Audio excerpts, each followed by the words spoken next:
வணக்கம் மக்களே. நம்ம இன்னைக்கு திருநெல்வேலி பக்கத்தில் செய்திங்கநல்லூர் அடுத்து கரெக்டாக ஒரு 10 கிலோமீட்டர்ஸ் தூரத்தில் இருக்கக்கூடிய கிருஷ்ணாபுரம் அப்படிங்கிற ஊரில் எழுந்தருளி இருக்கக்கூடிய வெங்கடாச்சலபதி திருக்கோயிலுக்கு தான் நம்ம வந்திருக்கோம். இந்த கோயில் ரொம்ப பழமையான கோயில். கிட்டத்தட்ட ஒரு 1500 வருடம் பழமையான கோயில்னு சொல்லலாம்.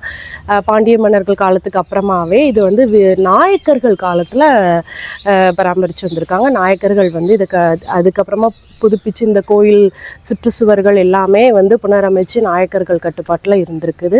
நாயக்கர்கள் வந்து பெரும்பாலும் மராத்தியர்கள்ங்கிறதுனால அவர்கள் வந்து யாரை வழிபடுவாங்க அப்படின்னு சொன்னால் விஷ்ணுவை தான் வழிபடுவாங்க. விஷ்ணு கோத்திரம் அவங்க.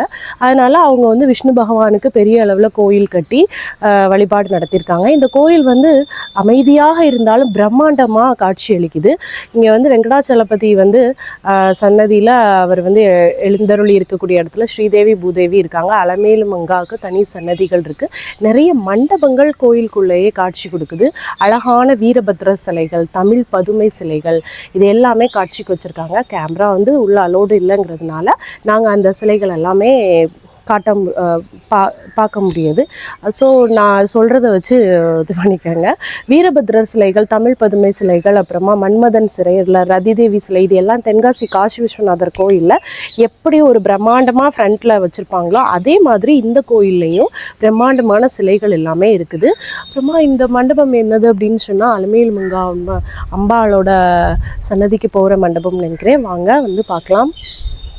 இந்த கோயில் வந்து திராவிட கட்டடக்கலைக்கு எடுத்துக்காட்டாக விளங்குது. தென்கலை அப்படின்னு சொல்லக்கூடிய வடிவில் அமைக்கப்பட்ட கட்டிடங்கள் வந்து பார்க்கலாம்.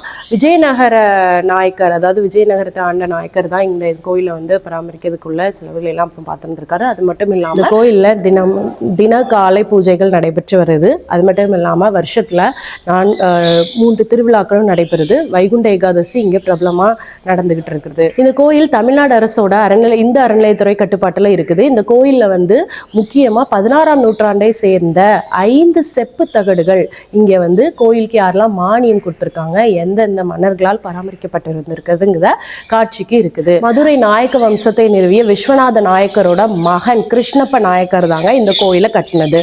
இந்த கோயில் கட்டினதுக்கு அப்புறமா அவர் வந்து இந்த கோயிலில் தெருக்கள் எல்லாமே, மாட வீதிகள் எல்லாமே அகன்ற மாட வீதிகளை அமைத்தார்.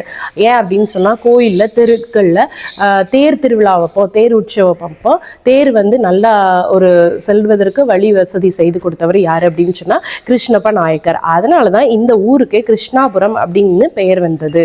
இந்த கோயிலில் விஜயநகர பேரரசின் சதாசிவராயரோட கல்வெட்டுகள் வந்து இங்கே எவ்வளவு மானியங்கள் கொடுக்கப்பட்டிருக்கு, கோயில்களுக்கு எப்படி செஞ்சுருக்காங்க அந்த மன்னர்கள் அப்படிங்கிறத குறிக்குது. அது மட்டும் இல்லாமல் இந்த கோயிலில் சரௌண்டிங்ஸில், இந்த ஏரியாவை சரௌண்டிங்ஸில் உள்ள 6 கிராமங்கள் இந்த கோயிலுக்கு என்னென்ன செய்யணுமோ அதில் உள்ள மக்கள் எல்லாமே என்ன பண்ணிட்டு இருக்காங்க அப்படின்னு சொன்னால் இன்னைக்கு வரைக்கும் செஞ்சு வந்துட்டு இருக்கிறாங்க.